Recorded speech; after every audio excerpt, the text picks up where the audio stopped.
All right, welcome back to the Dunnigan Mott Music Movie Podcast. And tonight we're back with Monday Night Rocks, with the Monday night matchup, whatever you want to call it. And tonight we're back with kind of a different review, if you will. And if you remember earlier back in the podcast, we actually did an album by me and Stephen. And now we're back to do an album that Stephen did. So before I go any further in this episode, Stephen, introduce yourself. All right, brother. My showbiz name is possibly Stephen Bryan. My real name is Stephen Mott, hence Dunnigan Mott, the other half of it.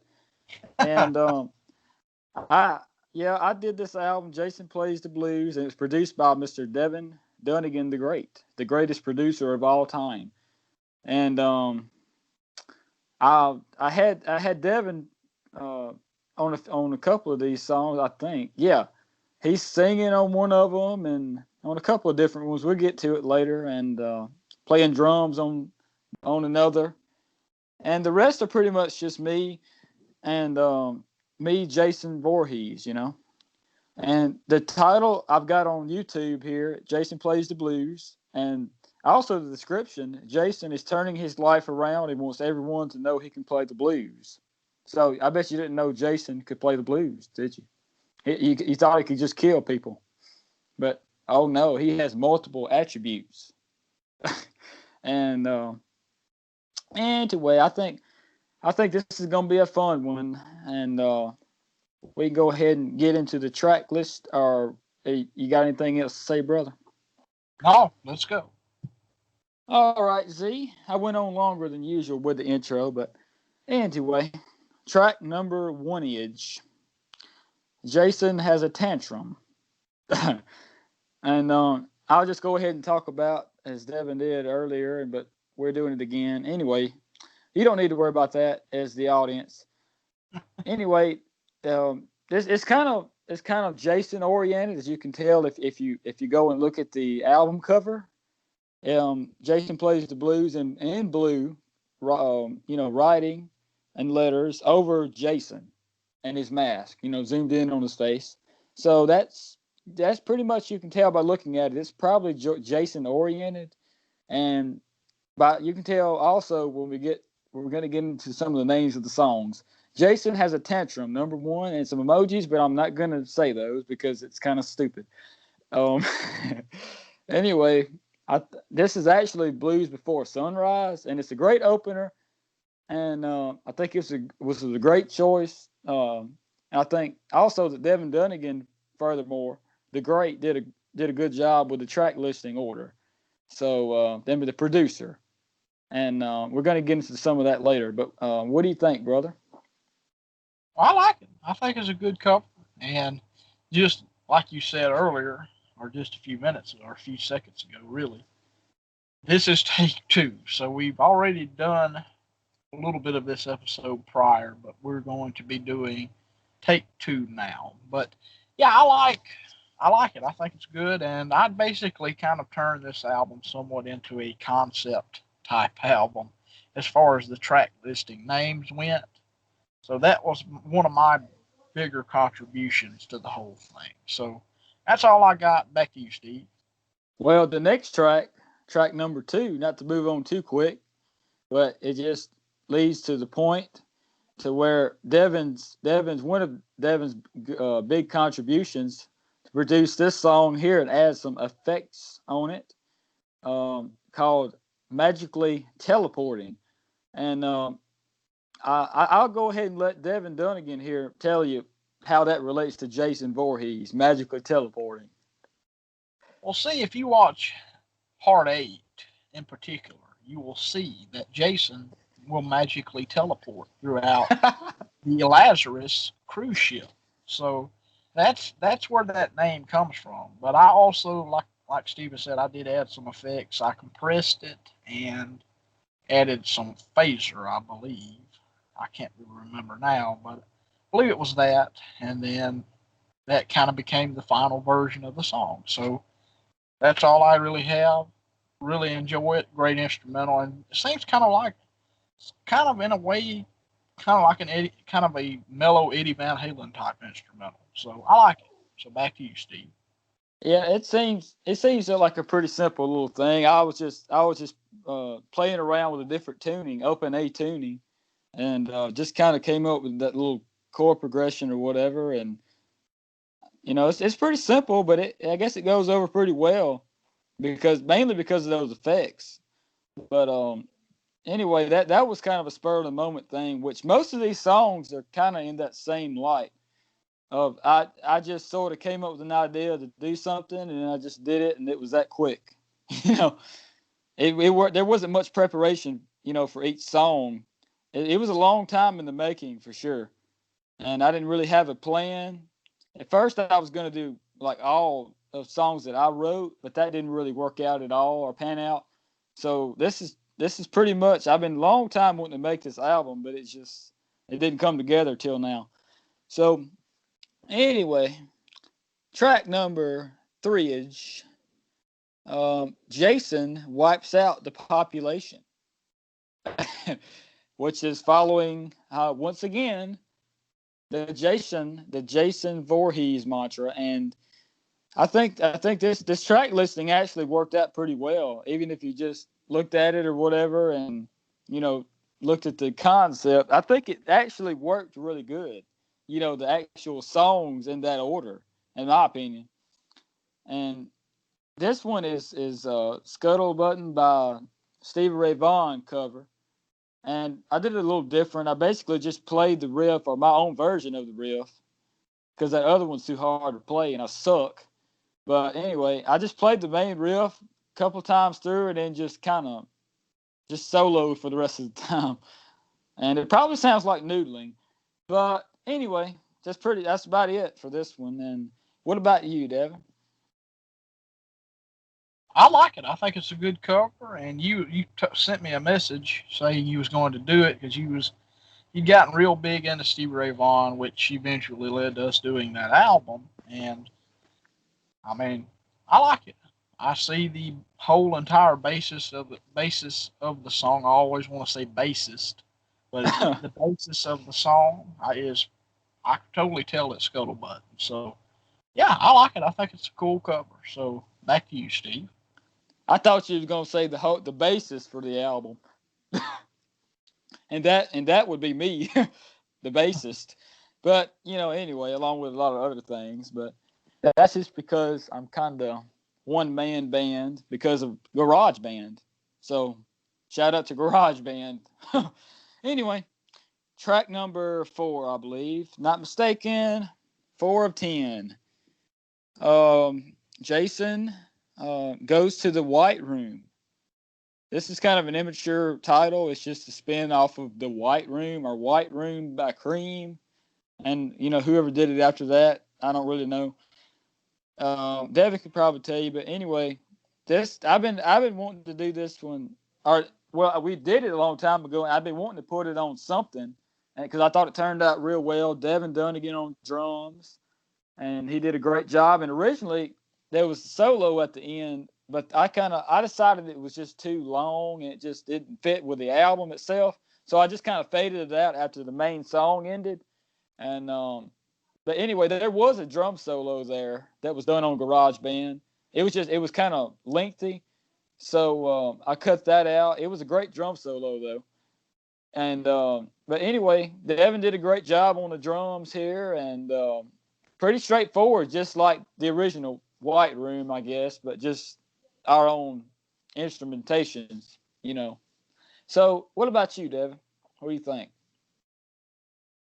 Well, that was another Live from My House track, and did it actually make our album that we done, or did it not?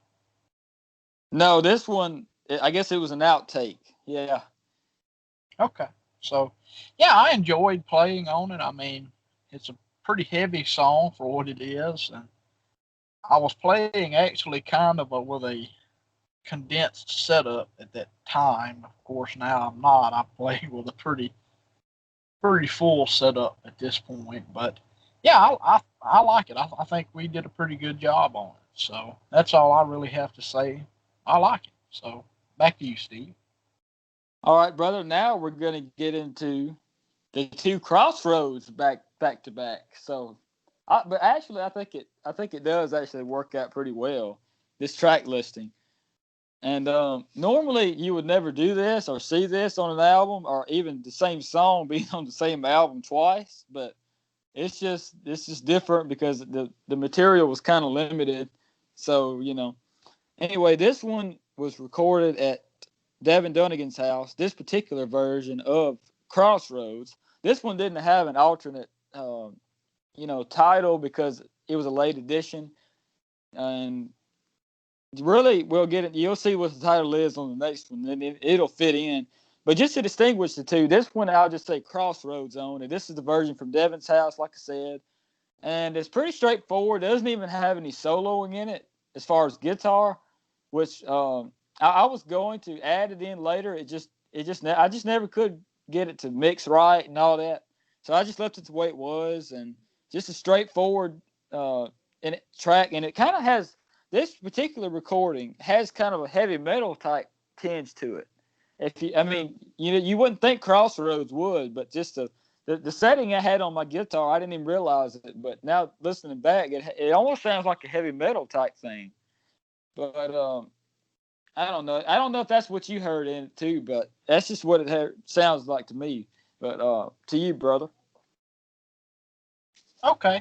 Yeah, that's another live from my house deal. So yeah, once again, the drum rhythms or the patterns that I was actually using was actually, you talked about that version on the Goodbye Tour, the Farewell Tour box set, and that was kind of what I tried to kind of include in the way I was playing it. But yeah, it's another song I really enjoy.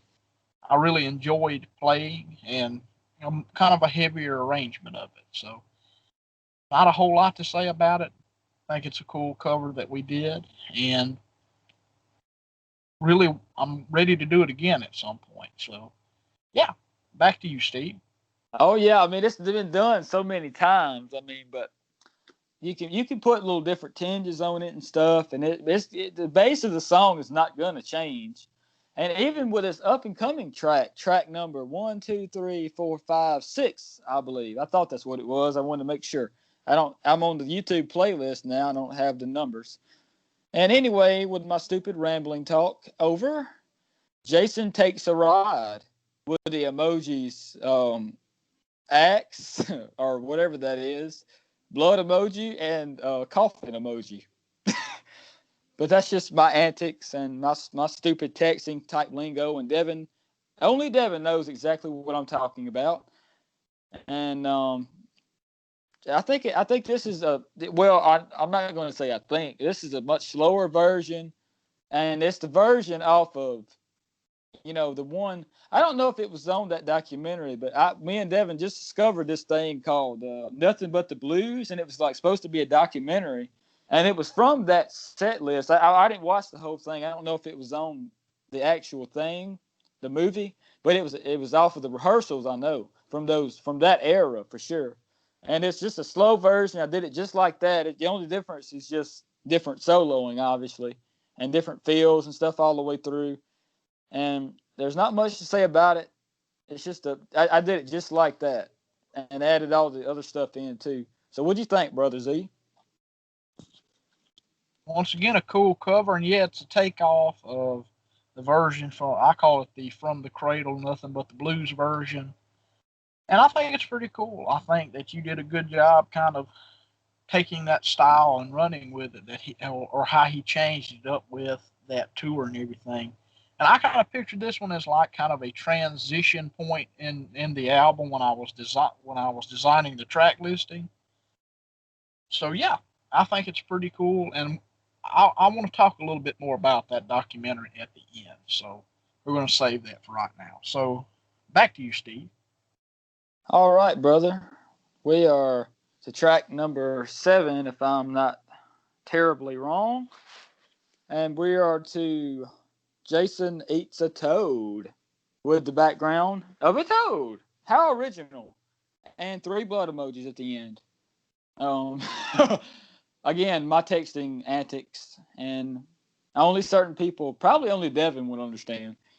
But anyway, the Toad, it was originally the Toad, Cream, and Devin was gonna we were gonna have Devin add a drum solo, but I guess we might add that in later. But for now, it's just the original track, and I did a solo, but I hated it, and it was just me acting stupid, just because I thought I was gonna put it in there for the meantime, but I was like, no, that just sounds terrible.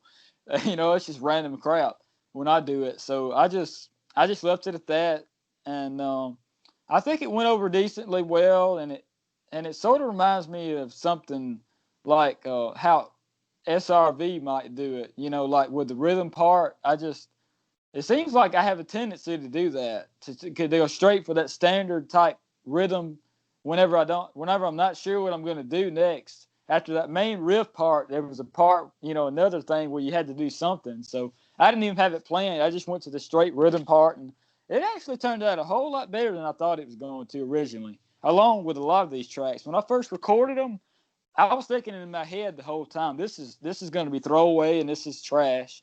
This is terrible. I suck.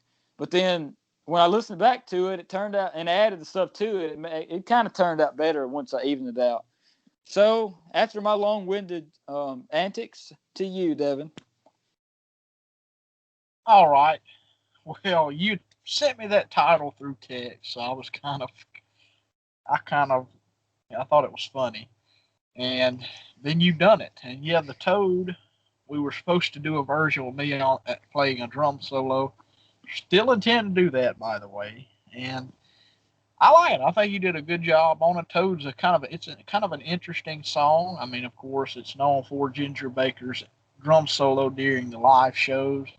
And only 4 words for you relating to the texting lingo and stuff. You the frick hall. So that's a big in joke. So not much else to say. Good interpretation of that track. So back to you, Steve.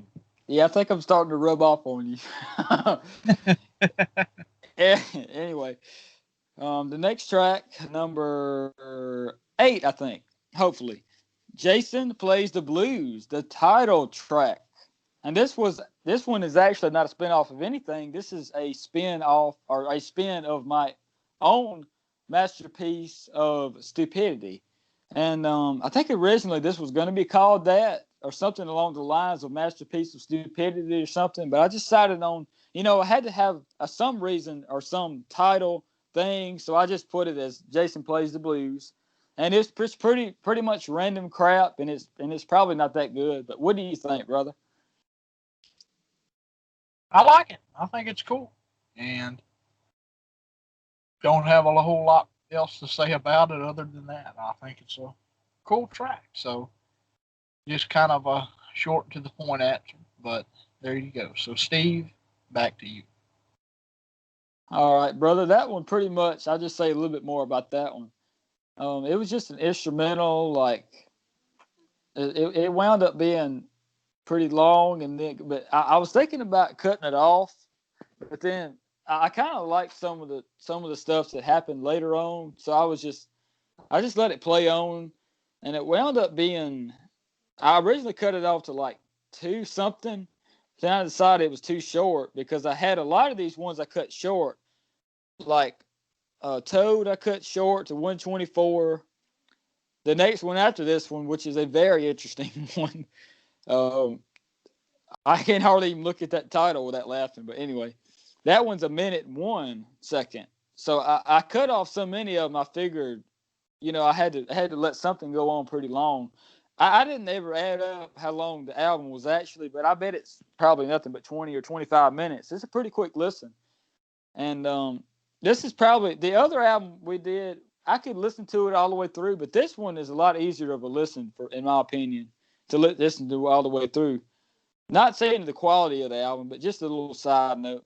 And anyway, that one was just random stuff. I just randomly just did.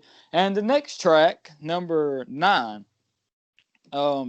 Michael, Signaling let me just press on it because the title is not all the way through. Make sure my sound's off.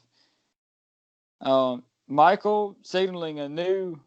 What it's coming? It will come up. What was it, Devin? The title signaling a new threat because Jason is now settled down. I think that's what it was.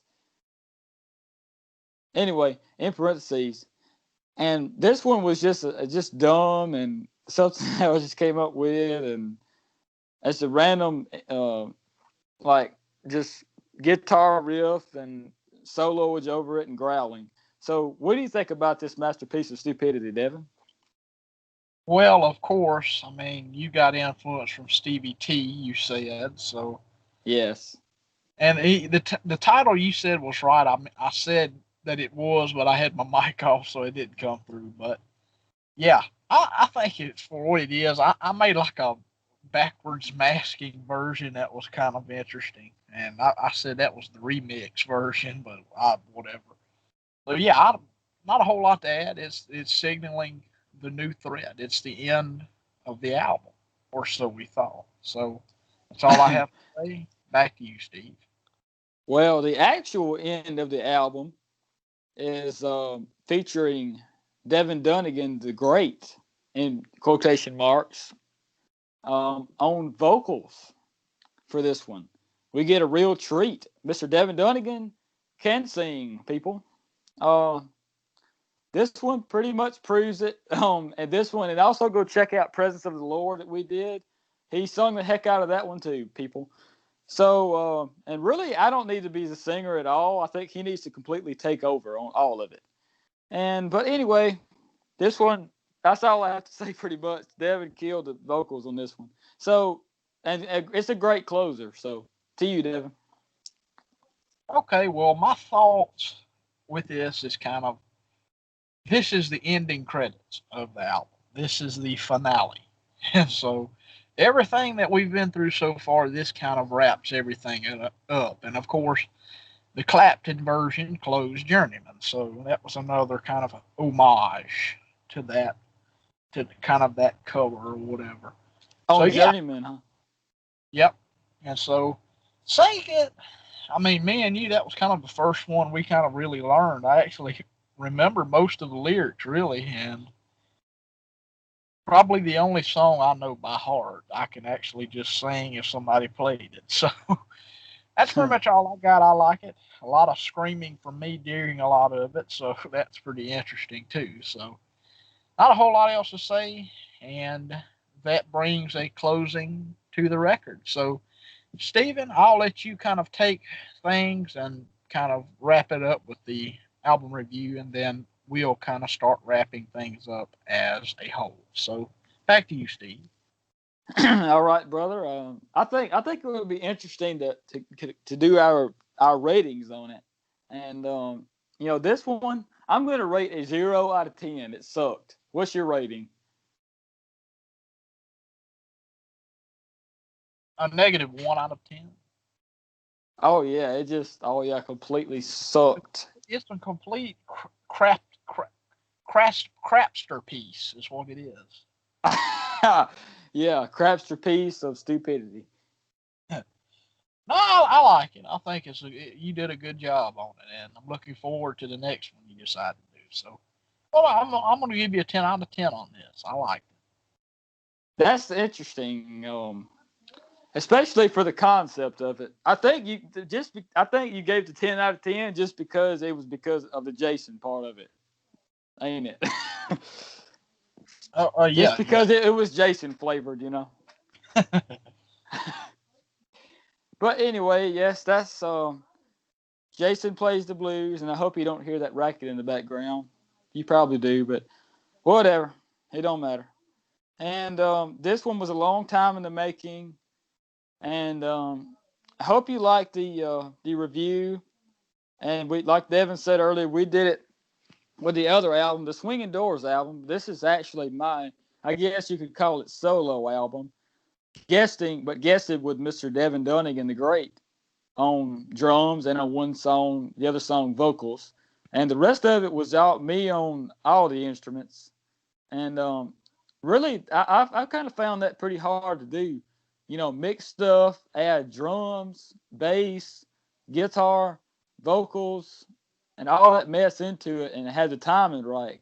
Especially having to do it all in different tracks and stuff. I really wish I had a band, is what I'm getting at. That would be a whole heck of a lot easier. And a producer, yes, that would be a whole heck of a lot easier. But anyway, for what it was, I guess for that aspect, it turned out okay in my opinion. But I think I need a singer. I think I need Devin Dunnigan as my singer, actually. But anyway, that's pretty much all I got. 0 out of 10 rating for me. It sucked. I suck. Jason does not. He needs to go back to killing people because, I mean, he doesn't need to quit his day job. He sucks at guitar, and he needs a singer. He needs a new singer. So that's my overall rating and thoughts on the album. It sucked. So back to you, brother. All righty. Well, this is going to be Monday Night Rocks or Monday Night Madness, Monday Night Matchup, whatever you want to call it. Monday Night Raw. Maybe we can try to do something like this a little bit, kind of an off-topic type episode or something, and do something kind of reflecting on stuff that we've done or something in our lives or whatever. I think that'd be pretty interesting. So this is actually going to be the final output before we get into October. October commentary. Man, I cannot speak. October commentary madness. So we'll have the very first episode up Thursday. So the whole month of October we'll be doing nothing but commentary. So I'm gonna start this week, kind of reverse it as far as picks of the week go, and I've got a movie or a video and an album. So the album I'm going to pick is Richie Blackmore's Rainbow, 1975, I believe. Great album. The best Rainbow album, in my opinion. Great album. As far as the video pick, Stephen mentioned it earlier, Nothing But the Blues. So found that on YouTube. It's it's got Japanese subtitles, and pretty much it was a documentary. It was done by Martin Scorsese, and it featured clips from the Cradle tour from Clapton, or the Nothing But the Blues tour, and it's called, of course, Nothing But the Blues. And it's a great documentary. I haven't seen it in a long time, but I watched some clips from it last night. And it was supposed to actually be released, but it never did come out. I want to say because of legal issues or something. I think they did release a few copies, advanced copies, but I think they pulled it real quick and it's kind of faded into obscurity. Clapton needs to go back and re-release that, or release it officially and do like a From the Cradle style kind of a DVD box set or something, and put some of those shows out there, because I really love to see that. And those shows are great, those Fillmore shows. And that's actually some of the few shows that had Andy Newmark, because I think Andy Newmark, he did the U.S. leg of the tour, and then when they went to Europe or whatever, overseas, it was actually Steve Gadd, and then Steve Gadd finished out the tour, if I'm not bad wrong. And then they've got also the rehearsal footage and the rehearsal audio, so that's pretty cool too. So that's my pick of the week this week, or my picks of the week. Richie Blackmore's Rainbow, 1975, and Nothing But the Blues, Eric Clapton. So go check those out. So to you, Stephen, what's your picks of the week? All right. Like usual, I did not think about this. And but anyway, so I'll just throw something out there. I think I've thought about saying one, but I think I've already said that, of Winwood and stuff. But I'm just looking around. No, you need to go watch SpongeBob. No, I'm just kidding. That'd be a great idea. No, you need to go watch Shrek. Yeah. No, Jason Goes to Hell. And for music, you need to go listen to Eric Clapton, Rainbow Concert, original edition, tape version. That's what you need to go listen to. First original, like 6 tracks. So I'm very interested to know. Devin had just gotten the cassette, and I'm very interested to know about what he says about what the difference between them, and if the actual cuts were different, because I know they heavily edited this album, Rainbow Concert, and from I believe '72 or something like that. I ought to know. I did a whole review on it, but I might have to re-release that. I've forgotten about that. It's not even on YouTube currently. The review I did on that, and that was just I say my podcast, but I don't really have technically a podcast. My channel, Stephen Mott, or I might change it to Stephen Bryan or Jason Voorhees or something. You never know. But anyway, just go check that out, and I'm just interested to know, if the cuts were the same. But that's an interesting one to go and check out, brother. So back to you, drummer. All righty, and yeah, I'm getting into collecting cassettes. Maybe it's a weird thing to do, but whatever. So yeah, that's been Monday Night Rocks, Monday Night Raw, Monday Night Matchup, Monday Night Mashup, whatever you want to call it. SmackDown. Monday Night SmackDown, Friday Night SmackDown, whatever you want to call it. So this will be up tonight. I'm going to put this up tonight. And we were initially going to do it actual video version, but that kind of didn't work out. So hope you all enjoyed. And next time you will actually hear us doing a music review, a full-on music review will be in the month of November. So we're gonna put some episodes in the back catalog. Remember to go check out all of our YouTube pages. Not even going to really say them. I'm going to put them in the description this time around. Each and every one of them. And yeah, kind of a short and sweet episode. I like these kind of shorter episodes we've been doing. And we've got a whole lot of good commentaries and stuff to put out for the month of October. We've got currently Jason Goes to Hell coming out October 1st. I can't remember if I already said that or not, but that's going to be the first one coming out October 1st. And then we're going to get in, sure enough, to the meat of the commentaries with some other different films. So I'm looking forward to that. And pretty much all I have. We're going to record some more music reviews to have in the back catalog to release in the month of November. So this will be out tonight, so you'll probably be hearing it whenever. So thank you all for watching or listening. And as I always say, Stephen, take it away. See you next time. All right.